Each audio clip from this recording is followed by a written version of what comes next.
Doesn't get lost in the loss. She finds a way out of it. For over 3.5 years, Karen has created a social media campaign spread by content creators spewing disinformation to focus the public's attention on the actions of innocent witnesses the morning John O'Keefe died. Her intent was to create the appearance of a conspiracy among witnesses and police to frame her for murder. And through the chaos and confusion she created, no one was looking at her actions and those of her family until now. So what were the Reeds really up to that morning? Karen's family makes their first appearance in the timeline at exactly 1:14 a.m. In the midst of her alcohol-fueled rage texts and voice messages to John, Karen called her elderly mother, who was 30 miles away in Dighton. Not surprisingly, the call went unanswered. Her mother was also the first person she called 3 hours later before she went to look for John. At 4:38 a.m., Karen placed another unanswered call to her mom, and then again, another unanswered call at 4:42 a.m. Karen claims she called her mother, brother, and best friend after John was found, but none of those calls show up in the court exhibits. She claimed no one answered, so she texted them that John was dead. At 6:30, Karen places a call to her father, which goes unanswered, and then at 6:32, she calls him again and speaks to him for 3 minutes, 51 seconds. At the scene, I called my mom, my dad, my brother, and my best friend. And no one was answering, so I texted, John is dead. And my dad called me back, and I said, Dad, I don't want to live. I just want to die right now. Control is getting 682. 682. Are you aware of the party on the scene where the caller named Karen? I have a father on the line. She's been making suicidal comments. According to Mr. Reed, Karen was in an emotional state and he sensed she could hurt herself. It is worth noting that evidence presented at trial shows Karen was saying many things at the scene, including that she hit him and also asking how long John would be able to survive in the cold. She was in an emotional state, and shock is the only way I would describe it. And I just sensed, that she was at risk of hurting herself. Working quickly, Mr. Reed called Canton Police Department to have Karen put in what he called protective custody. And what, if anything, happened next on scene with regard to Ms. It was moments later, I got a radio transmission from our officer at the working dispatch that Mr. Reed, her father, was on the phone with Miss Reed, and she was making suicidal threats to take her own life. And based on that information that you received, what, if anything, did you do in regard to that? Well, once our officer Deva, who didn't even know that we had Miss Reed at the scene, she radioed to us to confirm that did we have a Karen party on scene. I said we did. She explained that her father was frantic on the phone, and Miss Reed was stating that she wanted to end her life, and he, in quotes, said he wanted her to be in protective custody. So at that time, I knew that we'd be able to get a hold of her because I had all their information. I believe I just called Ms. Roberts' phone, told her to bring her back to the scene. Karen then calls her father 4 more times at 6:40, which goes unanswered. Again at 6:44:17 for 11 seconds, and then again at 6:44:55 for 4 minutes, 5 seconds. Another call is made to her father at 6:49:22 that lasts for 1 minute, 35 seconds. Less than a minute later, Aaron O'Keefe, who has just learned something happened to John, calls Karen. It was snowing when he was leaving. Heavy. Now, at some point, you're at home and your children are at home with you, is that correct? Correct. And at some point, who, if anyone, do you reach out to sort of find out what's going on? When Paul was brushing his teeth, I said to him, "Where's Karen? Where is she? Is she okay?"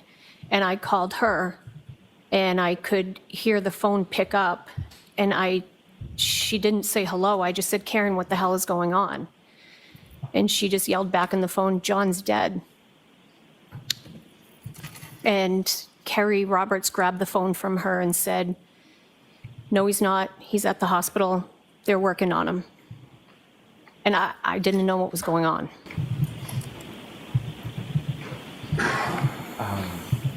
Was there any further conversation on that initial phone call that you made to?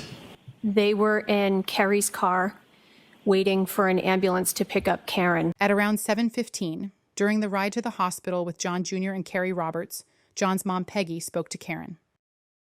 That morning, did you ever have a chance while you were in the car to speak to the defendant? Yes. Please tell the jury about that conversation. I asked her what happened, and she said, we went to a party. I left him there. I said, you just left him there? She said, yes, I just left him there. Did she say whether she left him inside or outside? No, she just said, I left him there. Did she tell you whether or not she left him in the driveway or the street? She just said, no, I just left him there. As Karen was being admitted to the hospital for a psychiatric evaluation and the O'Keefes were making their way to the hospital, William Reed called Dighton police requesting a ride, presumably because he did not want to drive in treacherous conditions. Mr. Reed makes no mention of his daughter's suicidal state, and instead tells dispatch he needs the ride because his daughter's boyfriend had died. The outgoing shift, the midnight to 8 shift, had advised me that a resident had called the police station on a 911 call requesting a ride to Brockton Hospital to meet his daughter due to her daughter's boyfriend passing away, and he needed a ride due to the snowstorm. Peggy, John, and Paul arrive at the hospital. Karen is being treated a few rooms away. Mm-hmm. Can you describe a little bit where in the hospital you had this interaction with her? When they took us down to the emergency room, the doors open, and there was a corridor to go down to the other rooms, and she was on the left-hand side, and that's when she saw me come in, and that's when she started yelling, is he dead, Peg? Is he dead, Peg? So when she was yelling, could you describe her mood or demeanor? Was she animated? She was loud, and I don't know, she was just loud, and as she was saying it. And when she was asking you, is he dead, did you again ask her a question? I just asked the nurse, what is she doing here? Okay. And did you speak to Miss Reed herself? No. No. So we were in that waiting room. Doctor and nurse came in and told us that all their efforts to save my brother were unsuccessful and that he had passed away. And then asked if we wanted to go see him, in which we said yes. So we left that room and walked down the hallway to his hospital room. And that doctor you spoke to, do you recall what the doctor's name was? Dr. Rice. And when you say that we went down to the room where your brother was that everyone in the group? It was myself and my parents, yes. And Miss Roberts, did she go as well, or did she? No, she stayed out in the waiting area. And as you were making your way down to the room where they had your brother, what if anything occurred along the way? So I noticed Karen Reed was there. She was being restrained by hospital employees, and she was, screaming out to us, asking if he was alive. Is that something that she screamed out once, more than once, or something else? Several times. Now, at some point you went into the room where your brother was, correct? Correct. And can you describe to the jury sort of what you saw as far as your brother was concerned? He was pretty banged up. He had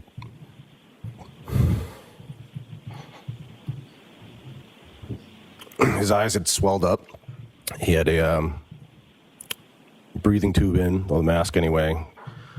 Blood come down his nose, blood come down his mouth. But what really stood out to me was, the eyes. It was almost as if like there were ping pong balls under his eyelids. They were that swollen. Now, in addition to what you observed as far as his eyes, what, if any, other sort of injuries did you observe on any other part of your brother's body? I noticed some markings on his arm. Didn't look at his lower torso area at all because he was, covered by a sheet. So most of the injuries that, we observed was to the head area. So then they brought us down to the room where my son was.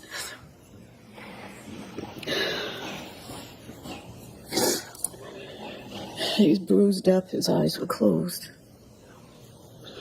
Just not a good scene. Okay. After seeing John as the O'Keefes are leaving, they see Karen once more. Again, we saw Karen Reed being restrained by hospital employees, screaming the same things. Is he alive? Is he alive? Is he alive? Did you, at any point, either before or after, respond to any of that screaming that you heard from the defendant? I actually blew her a kiss. William Reed, apparently unconcerned about the O'Keefe's loss as he passed them, goes straight into his daughter's room. I'm admitted to the hospital, and I'm in the ER, an extension of the ER, but John's body is just about 2 doors away from me. A couple hours later, my father comes to get me out of the hospital. I was met by one of the attendants, one of the medical attendants, and said my daughter was, continuing to ask, is John O'Keefe, is he okay? Is he dead? What's the status? And that medical attendant said, we haven't told her. Would you like us to tell her? Would you like to tell her, or would you like us all to go in and tell her? I said, no, I'm her father, I'll do it. She was on the edge of the bed, and when I told her, I held her, and she slithered off the bed into my arms to the floor. And he just said, he's gone, he's gone. But according to William Reed, that's not all that Karen told him in the hospital. She felt she struck something. She said, Dad, I think I struck something. I said, what do you mean? Right? This was in the hospital. Right? He says, I remember, all right, backing up and hitting something. The O'Keefes drove back to John's house in further deteriorating weather conditions. The drive from Brockton to your brother's house in Kent. At one point I said to my mother, I don't know if we're going to make it back. Visibility was terrible. Couldn't see the roads. We made it back. It was just very, very difficult.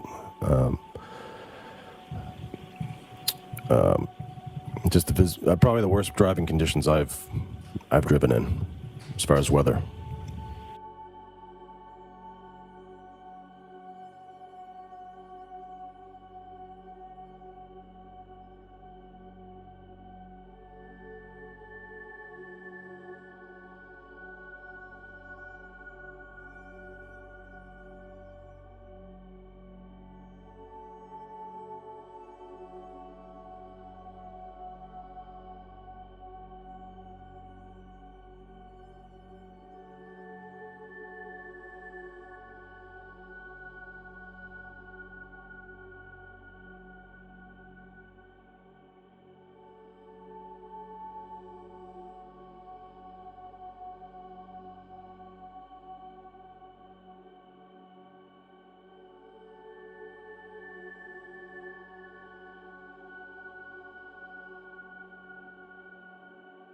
After being released from the hospital, Karen Reed called Paul O'Keefe, asking to come to the house under the guise of seeing the children. At some point after you left the hospital in Brockton, what, if any, conversation or what, if any, phone calls did you receive in relation to the defendant, Ms. Reed? Karen Reed called me, asked me if it was okay to come over and to see the kids, and I said sure. And do you know how long that phone call went on for? It was a quick phone call, maybe a minute. Like I said, she just asked if she can come over, and I said sure. And then she arrived at the house, shortly thereafter. When you initially arrived at the house, along with your parents and Ms. Roberts in her vehicle, what, if any, other vehicles did you observe sort of in the driveway at that time? I only noticed, I think, my brother's car. I mean, I don't even recall seeing any other cars. I mean, there could have been a car in the garage, but I didn't notice, really. Nothing stands out. The O'Keefes, who had just experienced a devastating loss, have a remarkably different memory of what occurred when Karen and her family arrived. The O'Keefes do not remember interacting with Karen, her father, or her brother. You were in the house when they arrived, is that correct? When Karen and her father arrived, I was shoveling the walkway out front. And in total, about how much time was the defendant at the house that morning when she came in? I would probably say about 30 minutes. And at that point, when the defendant arrived, was either Kaylee or Patrick or both home at that time? Yes, Kaylee had come home first, and then Patrick had come home, so. Do you remember getting home that day? Yeah. It was snowy, icy. Was anybody home when you got back? No, it was just us. And then the kids started coming home. And that's when I was trying to, take care of them. And then there was a knock at the door. And it was Karen, her father, and her brother asked if they could come in. And I was just trying to calm the kids because Patrick was just out of control, yelling. And then they came in. And then he said, do you mind if we go upstairs and get a couple of her things? Which I never should have let them go up there. But at the time, I just couldn't think straight. And I really didn't have anybody else to help me keep them down in the kitchen. So I don't know what they got up there, what they did up there. About how long were they in the upstairs area of the house? I would say 10 to 15 minutes. And see them as they came down the stairs? Yeah, so I was on the phone a few times. So I didn't watch them walk upstairs, but I saw them come downstairs, turn the corner at the bottom of the stairs. She had some of her belongings that she had taken from the bedroom. And where did she go with those belongings? They left. Like I said, they were probably there for 30 minutes. They got in their cars and drove back to Dighton, Massachusetts. And when you say got back in their cars, you mentioned 3 cars that had been there in the driveway or in the area of the house, correct? Correct. When the defendant left, how many of those cars remained? 0. And as far as the weather conditions that you had mentioned that existed at the time that you drove from the hospital in Brockton to your brother's home in Kin, what, if any, improvement occurred with the weather during that time frame? None. So essentially the same, is that fair to say? Yeah, it was still, the conditions were still poor. But according to the tale the Reeds have told, the O'Keefes were hostile and accusatory. The Reeds claim when they arrived, William Reed inspected Karen's taillight to ensure it was operational. Ring footage, however, shows a very different story. Showed my dad my light, it was cracked, and he said, I just want to make sure the light is operational.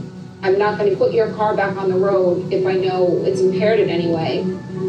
So we go into the house. John's nephew was not home from his sleepover yet, but John's parents called his brother. She was in an emotional state, and shock is the only way I would describe it. And I just sensed, that she was at risk of hurting herself. She was discharged. We went back to the house, gathered some belongings, and I saw the vehicle. I saw the light that was cracked. I would not have driven that vehicle back to Dighton from Canton in that type of blizzard, that type of driving conditions, if I was at risk, particularly with a tail light or, in effect, a stoplight, when I would hit the brakes, that was impaired. I wouldn't have risked my life or that of somebody else on the road. And the video also shows when the car was being cleaned off, none of the Reeds went near the back right taillight. In fact, it appears they did everything they could to avoid even looking at it.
And the recounting of what happened inside the home also sharply differs. That morning, when the defendant and her father came into your home, did you personally interact with the defendant? No. Was there any hugs, condolences? No.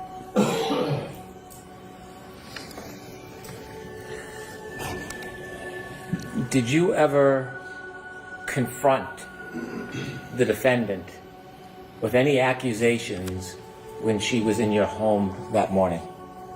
I don't even remember her being in the house. When she went upstairs, that's the last I saw of her. Did you ever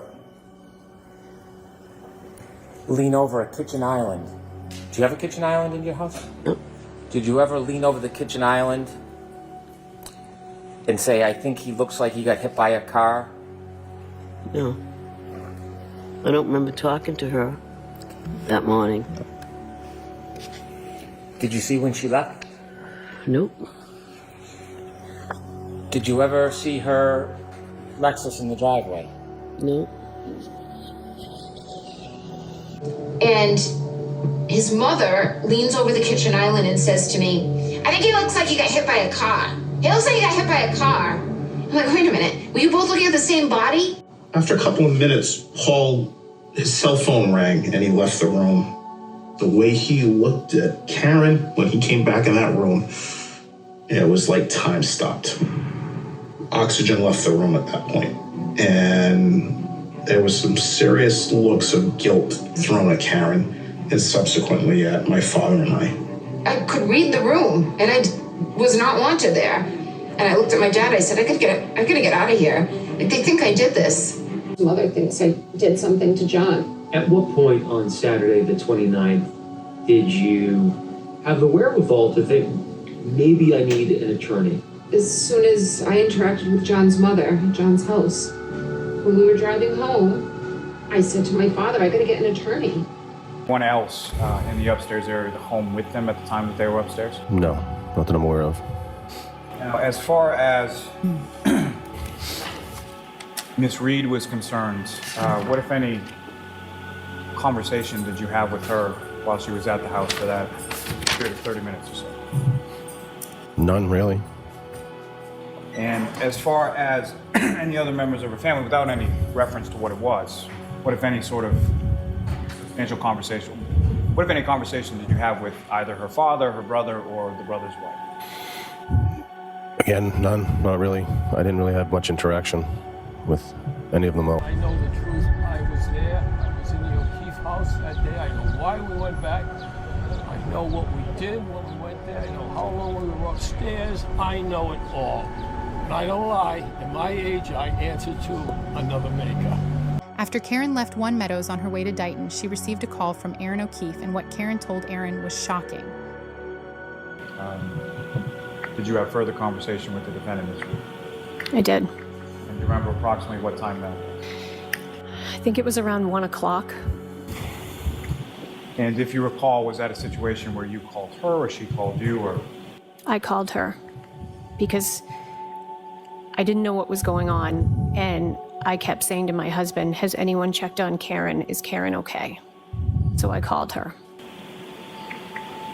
And when you called her, what, if any, conversation did you have with her at that time? She answered the phone and said that I was on speaker and she was in the car with her dad. And they were driving to Dighton. And what, if any, questions did you ask her about what had happened, and what, if anything, did she say? I asked her, I said, what the hell happened last night? And because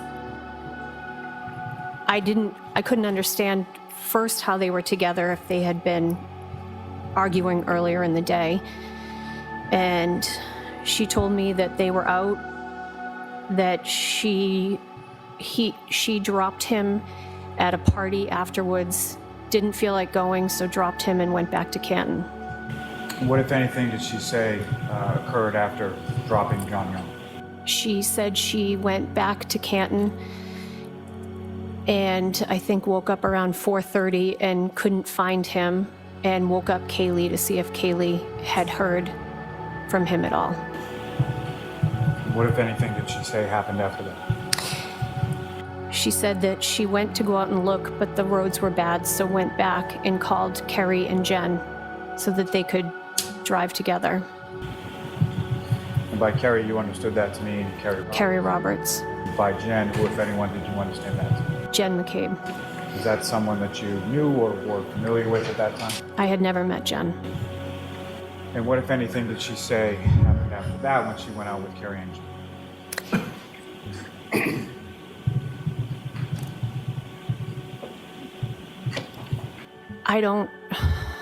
Is it possible to refresh my memory on that?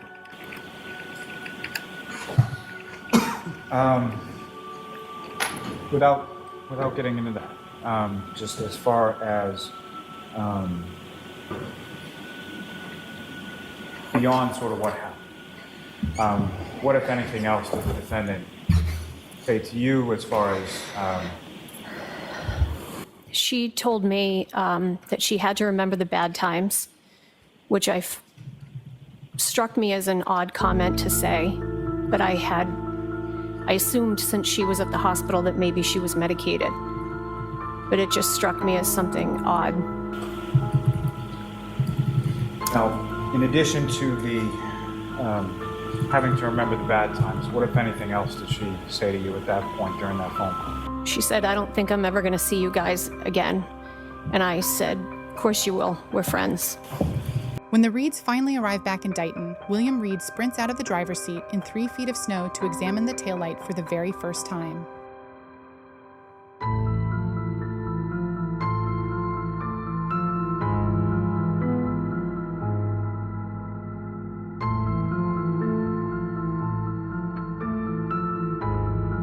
So why did Karen Reed attempt to awaken her parents at 1 in the morning over a fight with her boyfriend? Why were they the first people she called that morning before going for help? Why did Mr. Reed want Karen sectioned? Why didn't he ask Kerry Roberts to stay with her until he could get there? Why would he call Dighton police for a ride to the hospital because of inclement weather conditions and then take not 1, not 2, but 3 of the family's vehicles out into that same storm after conditions had worsened? Why did William Reed sanitize his version of what Karen told him in the hospital, leaving out the fact that she told him she remembered hitting something in later interviews? Why did he claim repeatedly to have inspected the vehicle's taillight before he drove it back to Dighton when video clearly shows he had not? Why did Karen and Nathan give interviews saying the O'Keefes, who were in shock, grieving for John, and trying to care for the children, were hostile towards them, or looked at them guiltily when the O'Keefes had no idea Karen's taillight was broken? Why would Karen tell Erin O'Keefe that she had to remember the bad times and that she would never see her again only hours after John died? And why, in the middle of the blizzard, in almost 3 feet of snow after driving through horrible weather conditions, were Karen and her father so eager to examine the taillight and back of her vehicle? Why?